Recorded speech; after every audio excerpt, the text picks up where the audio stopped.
Let's make an introduction to Primark first.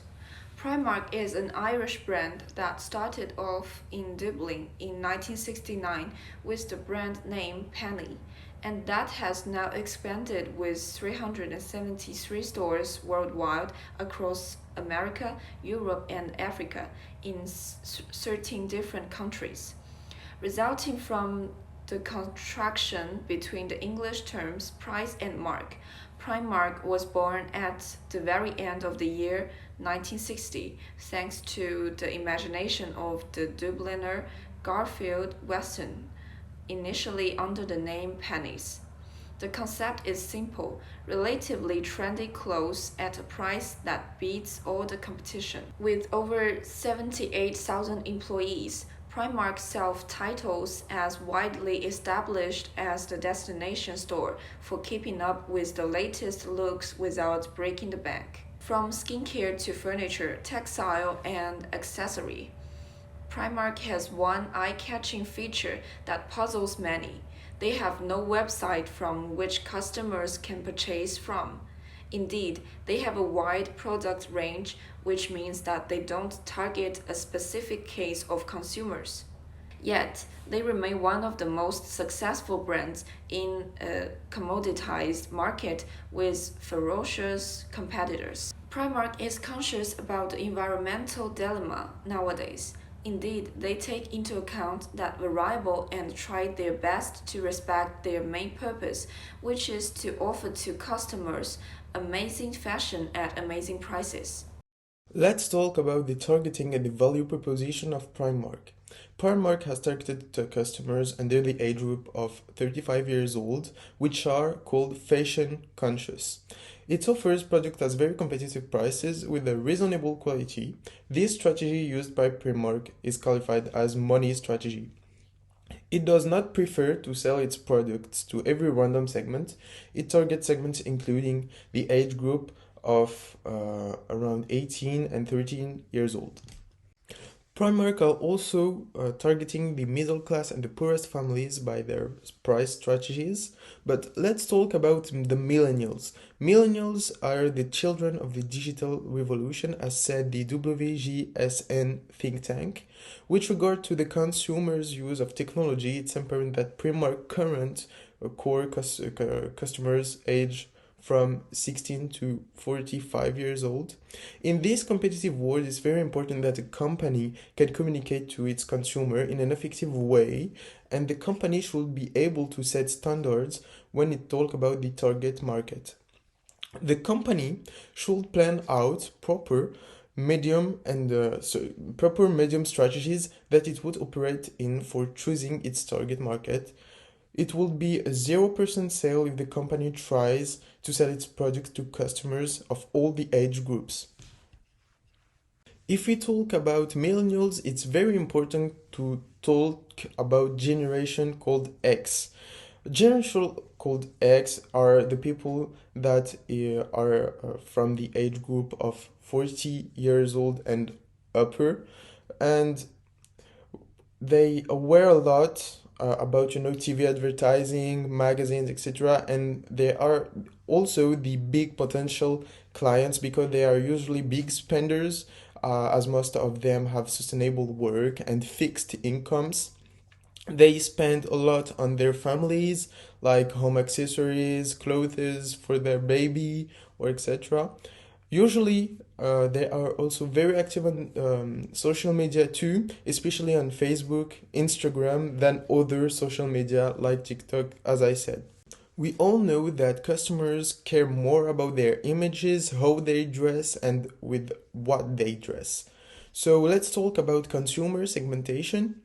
If we take part of the millennials situation, this is, as you can see in the report, we can see an example of millennials that we have indicted from a website called Canva. We can say that millennials can influence the brand fashion decision by leading indicators of the large-scale changes in the future consumer behavior.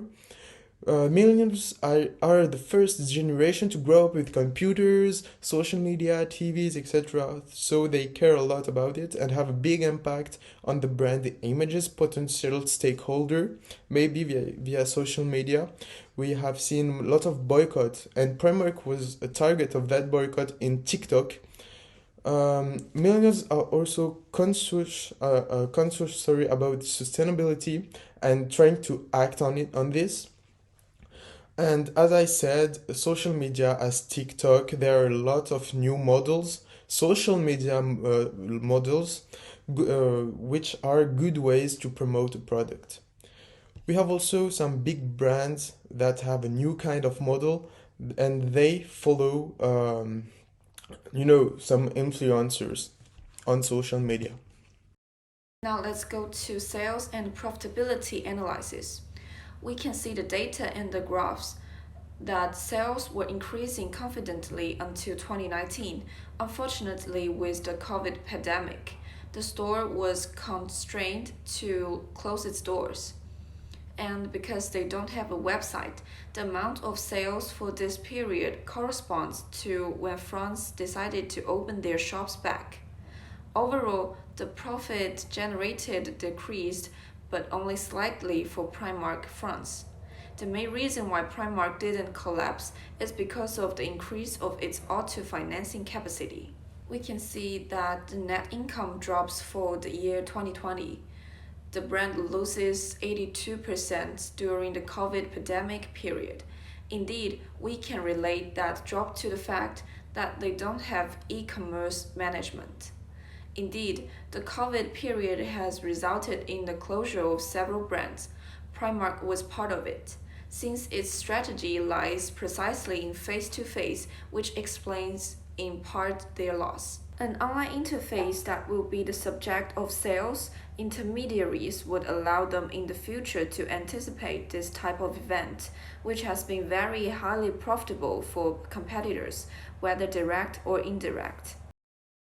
Let's now talk about positioning. Positioning is considered to be the face of the business strategy. It specifies how the business aspires to be perceived relative to its competitors and markets. After the organization has decided over the target market, its next stage is to decide how the company is going to position itself, its product in the market within that selected market segment.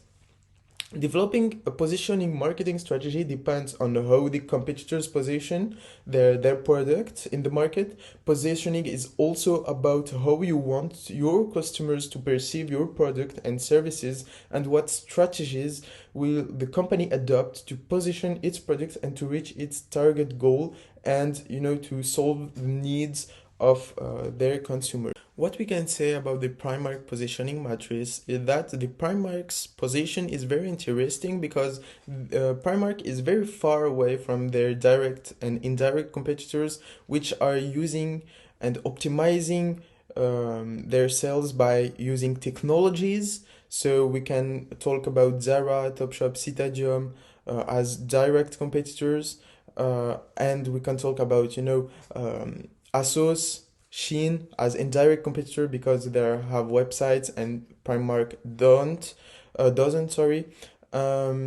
But we can say also something very positive about Primark, that they are selling product, as we have said in the targeting and value proposition.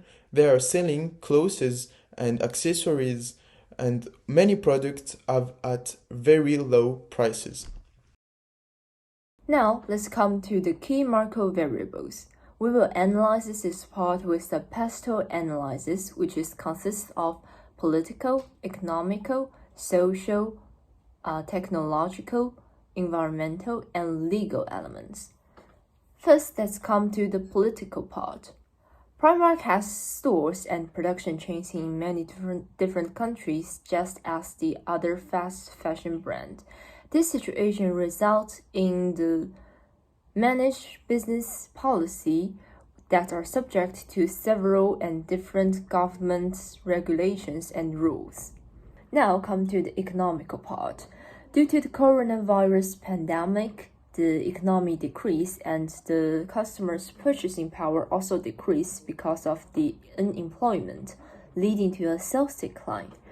Primark now need for auto-financing, or you could call it self-financing, to stay afloat. About the social part, the consumer population of 15 to 24 years old has decreased by 6% because they're used to and strongly want to shop online. But Primark does not have an online shopping website. Its website is only used for browsing the product. Efficient production tools is in order to have a fast and efficient production chain. And also, Primark has mastered the way and technology to produce clothes with organic, sustainable, and recyclable materials.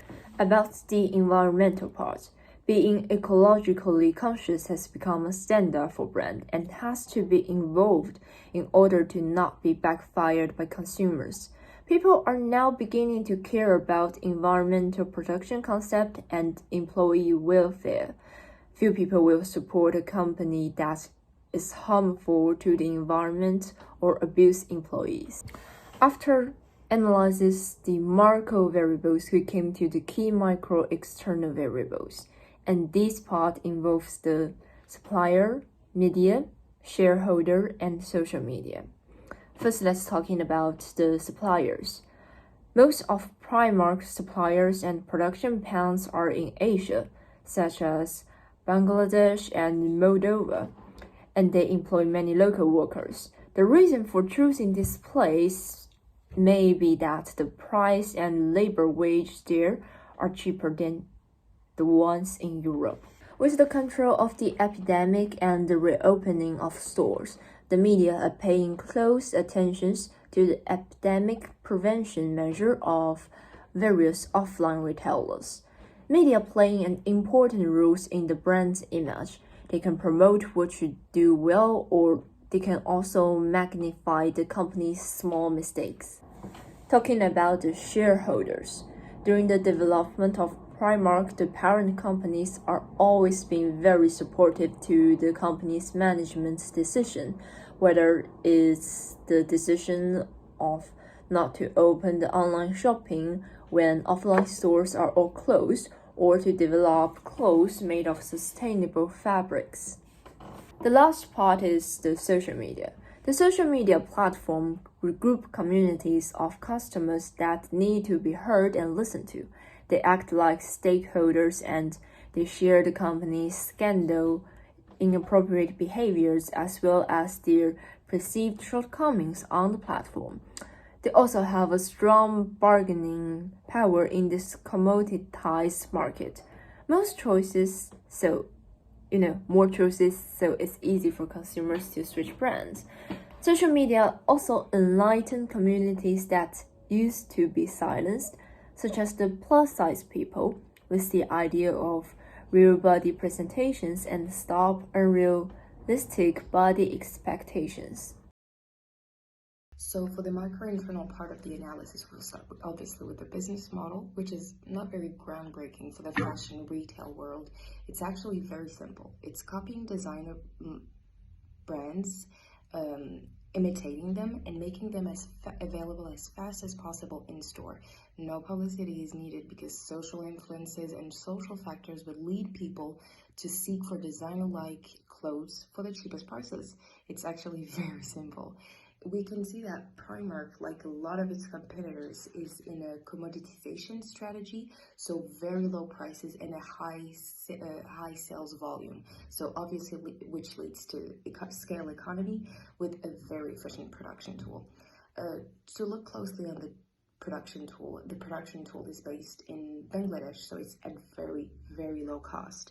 The production chain in a commoditized market is the most important part of it because it must put the latest trends as even faster than the competitors to make them available for the customers. So it's a strategy that's also used by the competitors, so we must make sure that a brand like Primark is available to put these latest trends faster than its competitors. We know for a fact that Zara's production chain is capable of putting new trends in store in only 30 days. However, we can also notice that Primark is in a yo-yo mode situation, so it tries to differentiate from other competitors by integrating sustainability in its business model. What we have to know is that Primark was involved in a very big scandal a few years back. It was involved in the Rana Plaza scandal, where thousands of workers lost their lives because of the very bad working space situation. So they decided to change their brand image by integrating sustainability. So they partnered up with several charities in the UK and the US to donate unsold items to those in need. They have now a sustainable and efficient production chain. They joined the Sustainable Apparel Coalition. We now have the guarantee that Primark has a sustainable and efficient production chain because they joined the Sustainable Apparel Coalition for ethically made cotton in Bangladesh. We can also notice that since 2002, they have been using paper bags instead of plastic bags. So to arrange a weakness into a strength, the fact that Primark doesn't have a website would oblige consumers to actually buy the shoes within the stores. So when they have secured their pair of shoes, it could imply that they buy new clothes to match their brand new pair of sneakers. So we think that the stores should actually arrange a special spot within the store with the sneakers, and they should be displayed with clothes that could match their brand new sneakers as an impulse strategy. Another aspect of the micro-internal analysis is that we can see that Primark retails a wide range of products, from furniture to clothes and makeup. They recently added a technological department in order for people to purchase only in one store.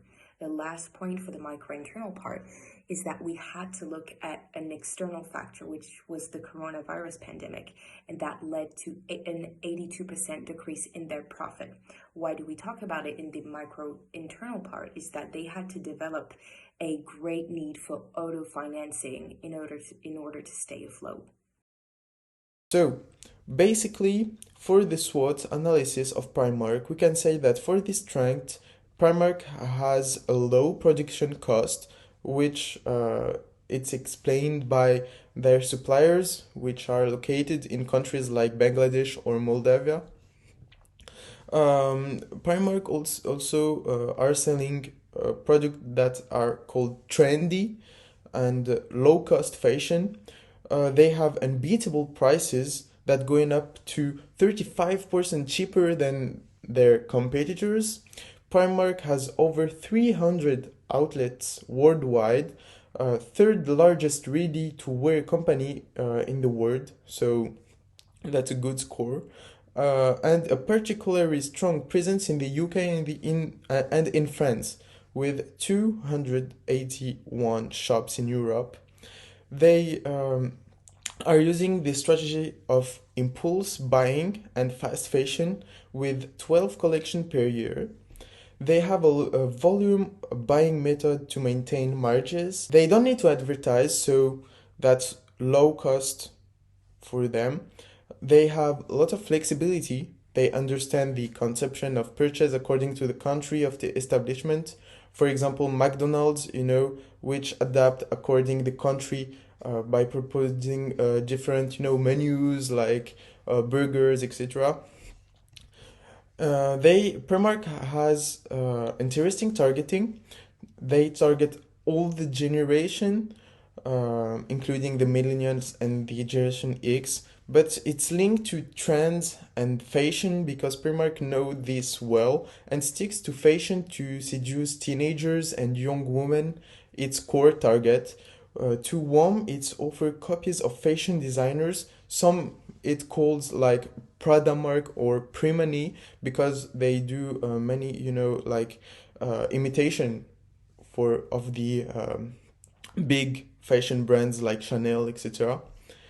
Primark also engage in the sale of home decoration and some multimedia utensils for low prices. Primark also launched a program called Primark Care, which is very important for the brand because that's agreed to all the sustainability stuff. For the weakness, Primark do not advertise, so communication is based on word of mouth. They have significant internal pressure on staff, so also about the recruitment and management of human resources is questionable. Subcontracting to suppliers who do not respect working conditions, so no multi-channel. They have problem with ecology because they produce a ton and tons of textiles, and it's a concept has to use. So we need to rethink that. And they have also political problem because Primark was involved in the deadly collapse of the Rana Plaza building in Bangladesh when 1,138 workers employed by the company died. Faced with this problem, Primark has been limited another aspect, of its cost-cutting policy. The brand refrains from any communication campaign, even crisis ones. They have no R&D, no research of development, so they don't have innovations. Customers fail to prefer Primark's product as they feel the products are not durable, and people fail to trust the quality of the product for the long term. Not the ambience, the environment in Primark stores is not particularly relaxing. We don't have a good atmosphere in stores. There are poor customer services, lengthy queues, stores often untidy and sometimes a little chaotic looking. Stores may be too large and perhaps overwhelming for some potential customers. Let's now talk about opportunities that Primark can manage to, growth in the long term. We have seen that the men's have growing interest in fashion and the rise of social shopping, searching for the right deal. So making a website and developing on social network can also, help us to target some customers that don't like to go in stores and buy clothes. They need to revisiting human resources management to do some slow fashion, and that will be more ecological and sustainable. Adopt a better and more sustainable production techniques. Making sneakers, because making shoes will allow them to tackle a new emerging market at the moment, and why not to make a limited edition that you will see later. To sign up to mobile messaging apps such as US founded app like Snapchat to interact with users and offer exclusive behind of the scene footage of the brand and how it operates. It's a very good social media with Snapchat, for example, is a very good social media with 308 million daily active users and 500 million monthly active users. That are numbers given by Le Monde in 2021. They can also incorporate more digital technology in stores with matching the impressive flagship on Tottenham Court Road for more stimulating, in-stores experience and to remain competitive like the supermarket, like Carrefour, put some machines that will scan and give the price to the selected product. That's a way that, the customers don't spend time, to search the price, etc. So it's a good way to fill the needs of the customers. It will be very interesting also to give customer the option to order product into the stores or deliver to home, click and collect. Use also digital platform and the plasma screens in store to promote the brand ethical practices, arguably to not advertise enough at the moment, which will enhance brand equity. It will be interesting also to add some music background to relax the consumer during their shopping. to do some controversial collaboration with the luxury brand to appeal to those consumers willing to mix brand as a contrast. Another opportunity of Primark is political events like Brexit. Primark is into the chain of fashion. Sorry, I repeat it. Other opportunities that Primark can use, to grow, to have some growth, are political event like Brexit. The chain of fashion stores, Primark, is part of the AB Food Group, so they supposed to saw their turnover increase by 7% in the third quarter of fiscal year ended in June 18, thanks to the devaluation of the pound sterling. We have talked about the opportunities. Let's talk about the threats. Primark had a lot of ethical problem in 2008 and 2009 because they have problem with the child labor aggregation and they were employing illegal immigrants. There are also something that called threat of the Sears. The U.S. department stores Primark has entered lease agreement with, shutting stores down to do self-dumpster in the U.S. They have also stores areas with a high crime rate. Sorry, there's some stores that located in areas with a high crime rate, like the event in Middlesbrough case in the UK 2021. So it's something very recent. Bangladesh is the place where they product where they produce their product. So Bangladesh is a very unstable country at this point of time, and there are also some lower means like lower consuming abilities of the customer, etc. They have also direct competitors that are Uniqlo, H&M, Zara.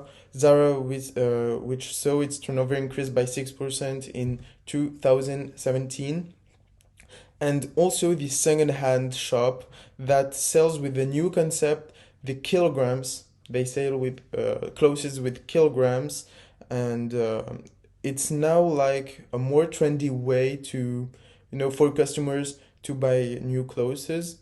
And they had also some indirect competitors like Shein, AliExpress, because they are selling everything like Primark, and also Vinted, which is an intermediate of selling. There's also some brands with a higher budgets, which are able to provide a more engaging, digitally advanced in-store experience. For example, Topshop, which providing a personal shopping services with iPad, etc. And also competing brand with a larger budget to spend on extensive promotional campaign, incorporating TV adverts and celebrity endorsements such as boo.com, sorry. And also a very big problem of Primark are the potential future health crisis that. Let's make an introduction to our new product, this pair of sneakers. The poem above is the translation from an ancient Chinese poem inscripted on the new limited edition sneakers. This pair of shoes is themed with the Chinese traditional festival, Mid-Autumn Festival. The full moon means family reunion. However, some people are still far away from their hometown and unable to reunite with their families, which is also the meaning contained in this ancient poem. The Chinese homonym of peach above the moon is escape, which means escaping disease and disaster. The auspicious clouds under the moon mean good luck. These two elements are good wishes to the family. The main color of shoes is blue, which is the color of Chinese blue and white porcelain, compared with the Chinese red that everyone immediately thought of. This color is more fresh and elegant, and it is also more consistent with the theme of shoes. These shoes will also be a trampoline for Primark's sustainability campaign to fabricate them with environmentally friendly materials such as PU leather, which is vegan, and recycled plastic for the sole. So to talk about the strategy of this launch of this very, very new and exciting product, the aim of this limited collection is to comply with the differentiation strategy. The fact that these shoes will be retailed as limited editions is no hazard. We were actually inspired by Lamborghini's strategy, which was to produce less cars and sell them at higher prices in order to make bigger gross margins on their products as limited editions, so they're considered as more rare. So it increases the rarity, and it increases the impulse of the consumers because it's actually a rare product, which leads to an urgency to actually buy this product. So these shoes will be retailed not only to respond to the demand of sneakers, but also to increase the rarity of the product. We will only make a limited amount of these shoes and sell them at a higher price than the regular Primark shoes in order to increase its gross margin. Here, we are trying to deliver a differentiated product in a commoditized market. So because Primark is usually in a commoditized situation, so very low prices and scale of economy, we have to talk about the fact that Primark usually sells its shoes at a price around 20 euros, and these can easily be sold around 80 or 100 euros. Because we have to consider a very important factor is that social media consumers participate in the propaganda of the exclusivity of a product. So in order to make this work, the marketing team should release a preview of these shoes with the date and the stores where they're going to be sold, so people know where to get them. In the sneakers world, people cope limited edition pairs in order to resell them at even higher prices and usually sell to people that couldn't buy the shoes on the spot. This phenomenon is pretty exclusive to the sneakers world, and it participates in the legitimacy of Primark within the sneakers world, and it actually tackles ferocious competitors like Nike and Adidas and even more.